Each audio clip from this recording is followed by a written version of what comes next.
Hi, and thank you for joining me for another video. And friends, today I want to speak to you about Jewish spirituality, true Jewish spirituality.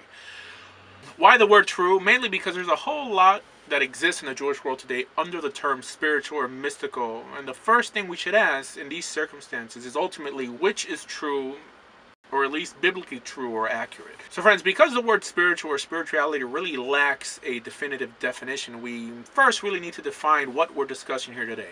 So I think the best definition for spirituality, or even mysticism, is ultimately the pursuit after the unexplainable or unknowable outside of practical means. Now, first and foremost, you must know that there is no word in biblical Hebrew for spirituality, spiritual, or even mysticism. Even the word Kabbalah, used nowadays to depict Jewish mysticism, does not mean anything regarding the mystical. Actually, the word means transmission, or something that is handed down. And ultimately, friends, the goal of this lecture is to help you put your beliefs and metaphysical desires into perspective. So what? So that you could stop wasting your time on concepts that, at least from a biblical perspective, are not endorsed. So what if I told you that everything we could ever know or wish to know about the spiritual only exists within the 5 books of Moses? How do we know this? Because what other revelation did man ever receive from the Almighty except for the revelation on Sinai? And you're probably thinking, how about the other books in the Hebrew Scriptures? For example, the books of the prophets. Can they give us insights into the spiritual? Well, friends, from the very fact that these books were compiled by the hand of man as a retelling of what was seen, it should greatly make us wonder on how much of it can really be taken literally. Not to mention that the prophets themselves were also forbidden from adding or taking away concepts from the Torah. Unlike the 5 books of Moses, which at least from an instructional perspective was fully divinely inspired without the need or assistance of human endeavor. In other words, only the Torah was charged to be the only guidebook we could derive anything infallible from. Not to mention that it was the rabbis themselves who canonized the books of Nach. In other words, they were the ones who chose what to include or exclude. So, what does the Torah teach us about the spiritual or the metaphysical? Friends, the truth is not much. It's pretty clear. It's a pretty clear-cut guidebook on what to do and what not to do, which is why mostly anything ever considered mystical or spiritual in Judaism is derived from later sources not free from man's own intentions or desires. Now, if we have to give the Torah's simplest definition for the spiritual, it would really revolve around the idea that because God himself is spirit, we, or better yet, the characters in Torah communing with God, would be the only spiritual act displayed within the pages of Torah. That constant communication back and forth between man and his creator. And we should really ask, why? If the Torah was given to us directly by God himself, why did he not choose to mystify our behavior or beliefs with something more? And friends, the main reason why is because it did not want us to preoccupy our lives with the pursuit of the unknown, which is ultimately endless, but rather laid out a simple plan which consisted of 1, appreciating the love and caring of a good God, and 2, to embrace and impact this world through his life-changing instructions. As a matter of fact, the Torah itself goes on to tell us within it that the secret things obviously contained within the Torah are for God, and only what is revealed is for us and our children forever.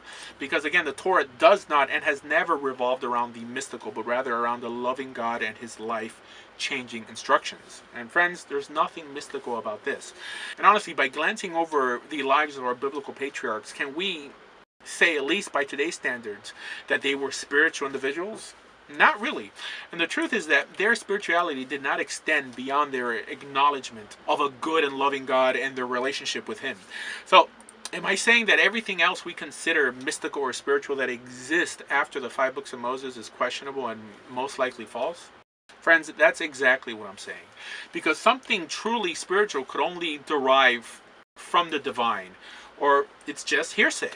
Now, another aspect of Jewish scripture that often gets confused for spirituality are the philosophical ideas in Tanakh, such as the words and ideas found in Proverbs and Mishlei or Ecclesiastes and Kohelet, that simply because they may expound one's thinking or may from the outset seem deep, they unfortunately get automatically erroneously labeled as spiritual when they simply are not. And this is a common occurrence in daily life, that the profound typically gets labeled mystical or spiritual, mainly because those who present the practical and obvious nowadays are unfortunately not as charismatic as those who present their ideas from a mystical camp, which does not speak really wrong against the practical and the obvious, but rather on the teachers who taught those teachers this information.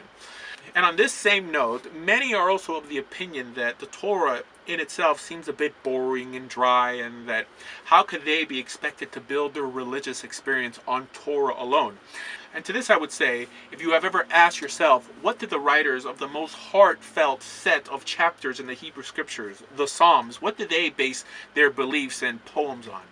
And friends, the answer is only on Torah and the result of living a life of Torah. A pure passion and urge that, as displayed in the pages of Tehillim, of the Psalms, only arose out of a deep sense of gratitude to the Creator and His Torah. And honestly, any other urge that arises in people's minds to know the supposed secrets of God, to manipulate our reality by uttering supposed forbidden words, or even consulting with angels or even the dead, does not and has never derived from a divinely sanctioned source. Actually, virtually none of our biblical heroes would, at least by today's standards, be considered spiritual or mystical. I mean, could you really think of any? Because honestly, spirituality or mysticism tells you to focus within, when the message in Torah was always challenging us to ask, what can we do for our fellow man? Or how can we make this world better? Which is what goodness for its own sake encourages. Actually, any deep, lovable praise in Scripture that many may confuse for an attempt at spirituality was only always inspired out of a sincere sense of gratitude, which again is what virtually every psalm was based on. And we really don't just have to limit it to Tehillim, but any instance of what may be deemed as spiritual in Tanakh. Thanking God and a deep appreciation for the life-changing instructions within Torah. Now, ask yourself if that is what is called spirituality nowadays, instead of what people really do, and that's really use the pursuit of spirituality itself as your gateway, instead of the Almighty's Torah and the ultimate pursuit of goodness. In other words, friends, if your desire for spirituality does not stem or is based on gratitude, then all you are doing is being led by curiosity. Honestly, what is called spirituality today resembles magic and the pursuit of special powers. And regarding everything that is considered spirituality or even Kabbalah nowadays, the Rambam himself stated in the Guide for the Perplexed that no supposed spiritual tradition was ever handed down to his generation.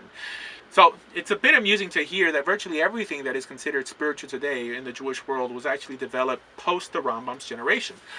So what's the conclusion of it all?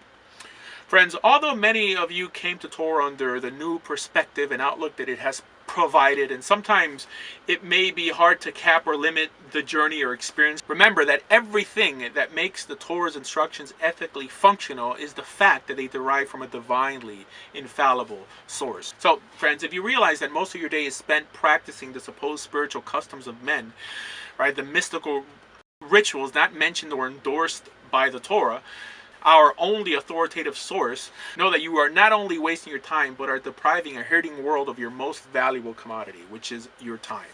And friends, if you're hearing me today and you have no religion or are seeking a deeper, more meaningful way of life, I want to encourage you to consider Torah Judaism and become an inheritor to all the blessings in our God's Torah. For more information on everything Jewish, please visit bejewish.org. Thank you.